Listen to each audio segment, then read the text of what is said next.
Have you ever wondered if there is a direct way for governments to cool down an overheating economy, beyond just adjusting interest rates?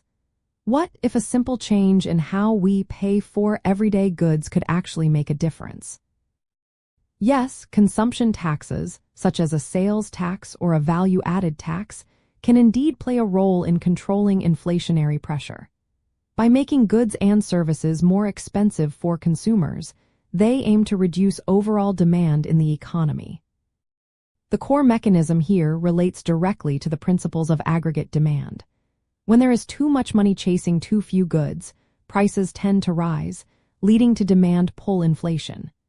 Consumption taxes work by effectively increasing the price of goods and services at the point of sale.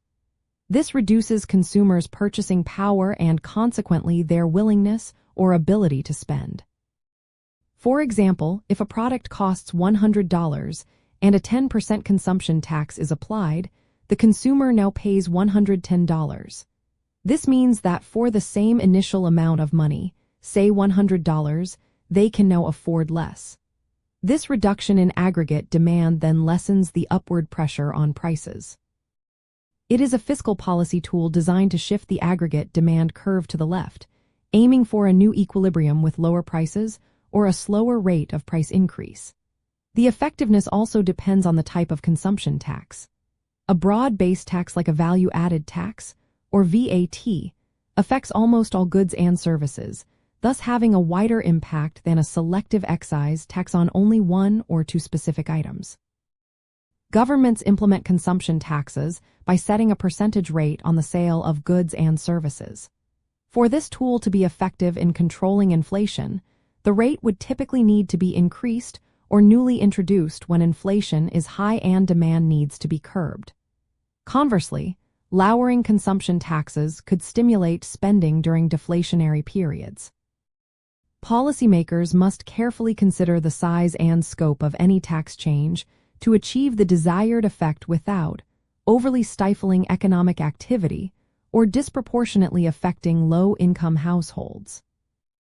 An interesting aspect of consumption taxes is their differing impact compared to income taxes. While income taxes reduce the amount of money people have to spend by taxing earnings, consumption taxes specifically target spending itself. This can sometimes be seen as an incentive for saving, as money not spent on taxed goods avoids the tax. Economists sometimes refer to this as a shift from a tax on production to a tax on consumption, influencing resource allocation within an economy. Furthermore, the speed with which consumption taxes can be adjusted, relative to some other fiscal measures, makes them a potentially agile tool for short to medium-term inflationary control, although political will can often be a barrier to their swift implementation.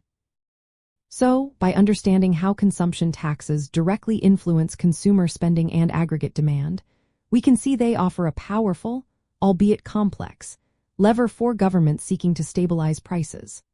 They are not a standalone solution but from part of a broader macroeconomic toolkit, designed to manage the delicate balance between economic growth and price stability, ensuring a healthier economic environment for everyone.